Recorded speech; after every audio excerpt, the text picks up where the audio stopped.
नमस्कार दोस्तों, आपके अपने चैनल में फिर से स्वागत है। आज का हमने टॉपिक लिया है छुट्टियां, अवकाश।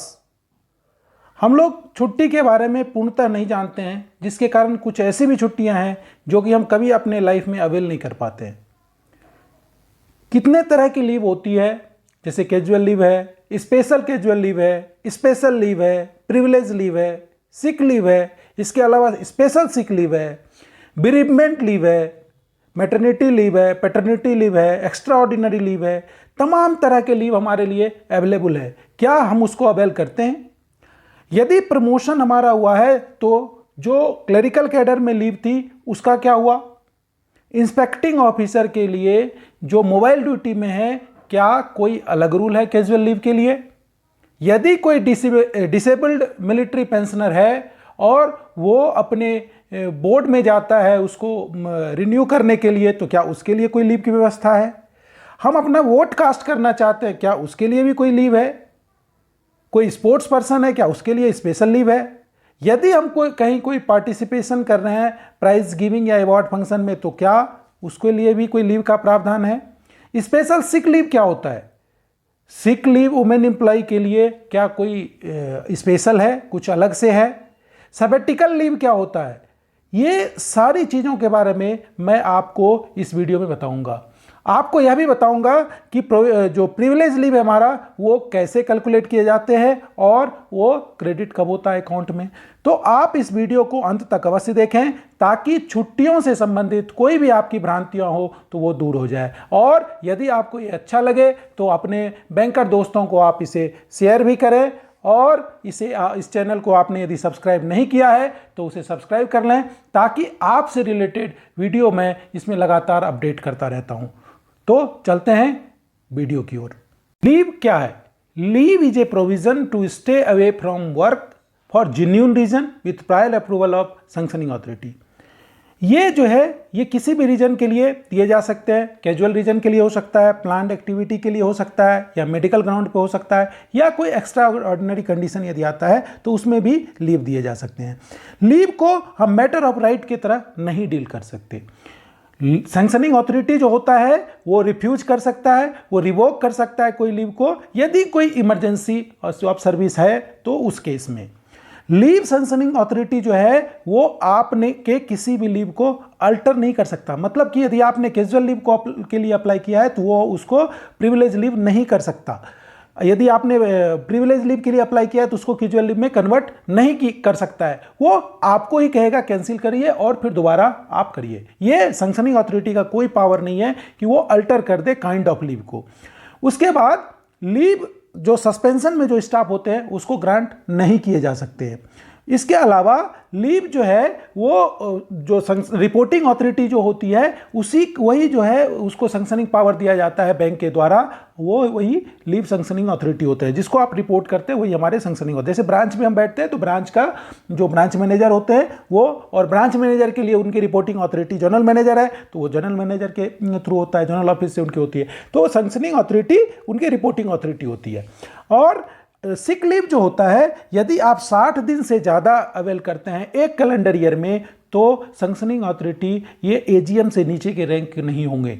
कम से कम 60 दिन से ज़्यादा का यदि कोई सिक लीव हो रहा है तो वो ब्रांच लेवल पे सैंक्शन नहीं हो सकता। उसके लिए आपको एक कैलेंडर ईयर में तो उसके लिए मिनिमम रैंक एजीएम का होना चाहिए लीव को करने के लिए। वैसे दोस्तों एक चीज़ आप ध्यान रखिए कि लीव का जो रूल है वो थोड़ा बहुत चेंज वो अपने बैंक के लेवल पे भी होता है। इसलिए किसी चीज़ को आप मैटर ऑफ राइट मानने के पहले आप अपने बैंक से इस चीज़ को कन्फर्म कर लें।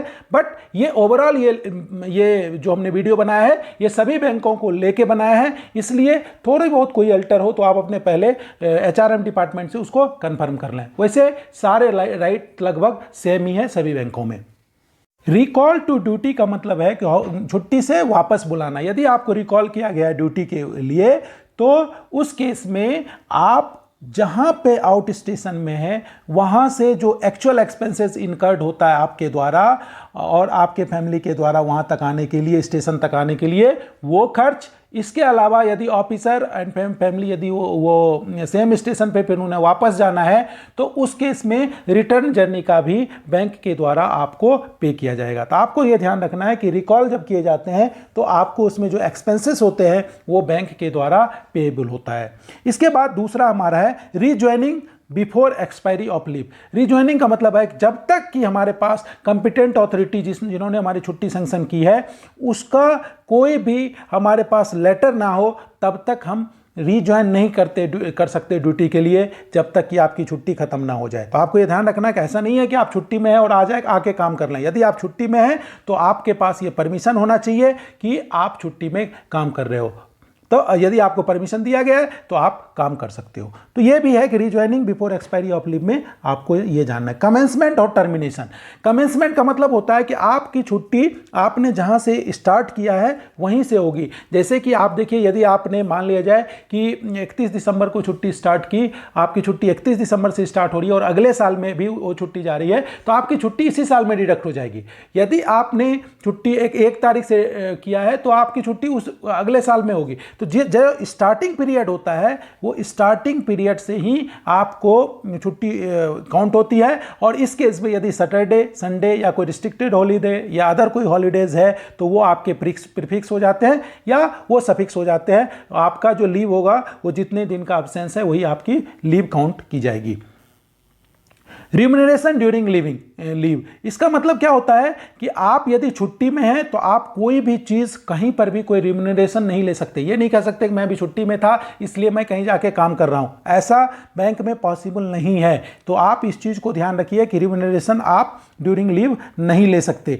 इसके बाद होता है प्रमोशन टू सुपरवाइजरी स्केल। मतलब क्या है कि यदि आपका प्रमोशन सुपरवाइजरी स्केल में हो गया तो जो भी छुट्टी आपकी बची थी वो आपकी छुट्टी आगे वो एक्सटेंड हो जाएगी और वो छुट्टी आप अगले स्केल में, जब भी आप सुपरवाइजरी स्केल में हैं उस स्केल में आप जाके उसको अवेल कर सकते हैं। वो आपकी छुट्टी आगे सुपरवाइजरी स्केल में कन्वर्ट हो जाती है। इसके बाद मतलब अलाउंस एज पर सैलरी, जैसे कि आप देखिए कुछ ऐसे भी अलाउंसेस होते हैं जो कि छुट्टी में जाने के बाद डिडक्ट हो जाते हैं, जैसे कन्वेंस अलाउंसेस है। तो आप जितने दिन आप छुट्टी में रहें वो उतने दिन तक का ही आपको अलाउंस मिलता है। तो आपको उस हिसाब से भी देखना है कि अलाउंस यदि कोई आपको मिल रहा है छुट्टी के समय में तो वो भी आपके सैलरी से डिडक्ट होनी चाहिए। Leave during transfer. Leave during transfer का मतलब है कि if an official who is transferred says from A branch to B branch and proceed on leave immediately on relief, जैसे उसका हुआ उसी समय वो रिलीफ में चला जाता है। His leave salary and allowances should be paid by B branch by debiting to its charge account if the duration of leave does not exceed a month। यदि 1 महीने से ज़्यादा की छुट्टी नहीं है और वो ए से बी ब्रांच में उसका ट्रांसफर हुआ है तो बी ब्रांच उसके सैलरी एंड अलाउंसेस को डील करेगा। ये आपको ध्यान रखना है। यदि ऐसा नहीं हुआ है तो बी ब्रांच उसको डेबिट करेगा और उसके कंट्रोलिंग ऑफिस को, वो अपने कंट्रोलिंग ऑफिस को इसके बारे में बताएगा। सेकेंड केसेस क्या होता है कि if an official who proceed on leave says from A branch is in during course of leave, यदि कोर्स छुट्टी में ही है और उस समय वो उसका ट्रांसफर हो जाता है, in that case his salary and allowances for the unexpired portion of leave should be borne by we. जितना दिन का छुट्टी बचा था, उस छुट्टी बची थी उतने दिन का ही पोर्शन बी ब्रांच उसको डील करेगी और उस केस में वो जो है बी ब्रांच के अकाउंट को डेबिट करके। बट इस केस में ये कंडीशन है कि किसी भी केस में 1 महीने से ज़्यादा छुट्टी नहीं होनी चाहिए। तो आप ये देखिए ये दोनों कंडीशन है, बट आज के ज़माने में ये कंडीशन फुलफिल नहीं होती क्योंकि HRMS में हो गया और HRMS में ये ऑटोमेटिकली ये चीज़ें ट्रांसफ़र हो जाती है। तो इनके लिए आपको वरी होने की ज़रूरत नहीं है। आपको मैंने रूल बता दिया कि यदि 1 मंथ का है, विद इन 1 मंथ का लीव वो लिया है तो नेक्स्ट ब्रांच करेगी, और यदि ड्यूरिंग ट्रांसफर जब वो छुट्टी में था तब उसके ट्रांसफर आई है तो जिस दिन उसका वो आया लेटर उस दिन से जो पीरियड जितने छुट्टी की बची थी वो नेक्स्ट ब्रांच करेगी। तो ये डिपेंड करता है। अब आज HRMS में इस तरह की प्रॉब्लम नहीं होती, इसलिए इसके बारे में आपको बड़ी होने की जरूरत नहीं है। अब handing over charges during leave. अब ये कंडीशन जो है कि हैंडिंग ओवर, यदि आपने if an officer proceed on leave shall hand over charge of his post at the close of last working day preceding the date on which he proceed on leave. मतलब क्या है, छुट्टी में वो नहीं कर सकता, एक दिन पहले ही उसको करना है। जिस दिन वो छुट्टी कल से शुरू हो रही है तो आज उसको किसी भी हालत में हैंडओवर कर देना है।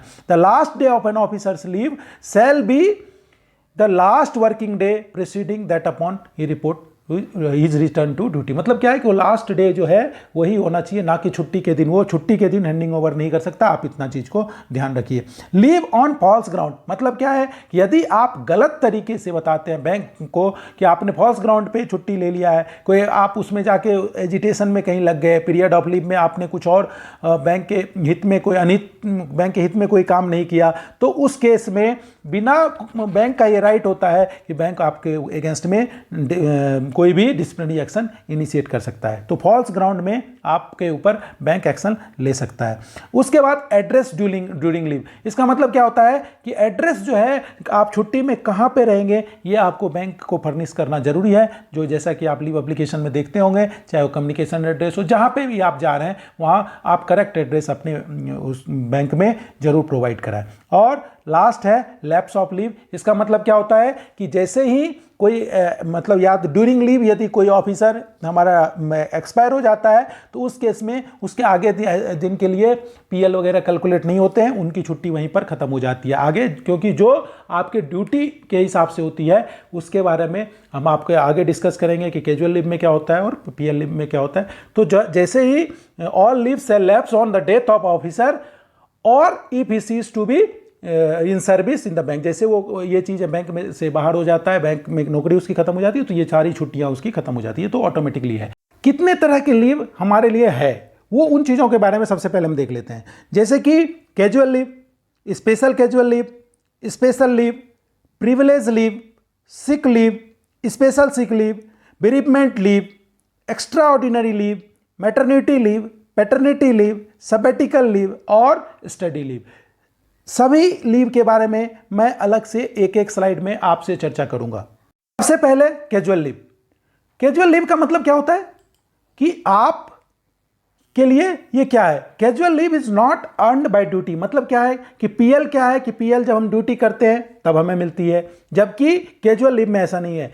Casual leave can not be claimed as right is subjected to maximum 12 days. मतलब 12 दिन जो है आपको एक कैलेंडर ईयर मतलब जनवरी से दिसंबर के बीच में एक कैलेंडर ईयर में 12 दिन का आपको कैजुअल लीव मिल सकता है। इसके बाद casual leave can not B combined with other kind of leave, मतलब कैजुअल लीव को हम किसी और लीव के साथ कंसीडर नहीं कर सकते। तीसरा क्या है कैजुअल लीव में कि सैटरडे, संडे और holiday whether intervening period prefix और suffix shall not be counted as casual leave. यदि आप कैजुअल लीव ले रहे हैं और बीच में भी कोई छुट्टी पड़ रही है तो आप उसको कंसीडर नहीं करेंगे। जैसे कि आपने मान लिया जाए 10-12 का छुट्टी लिया और 10 और 11 का लिया, उसके बाद आपको 12-13 छुट्टी है, फिर आप 14-15 तक ले सकते हैं। मतलब क्या हुआ कि आपने 4 दिन का सेल लिया, 10 और 11 और 14 और 15, 12 और 13 जो है आपका यदि छुट्टी है तो वो छुट्टी में काउंट नहीं किए जाएंगे और टोटल लीव आपकी काउंट हो जाएगी सिर्फ 4 दिन की।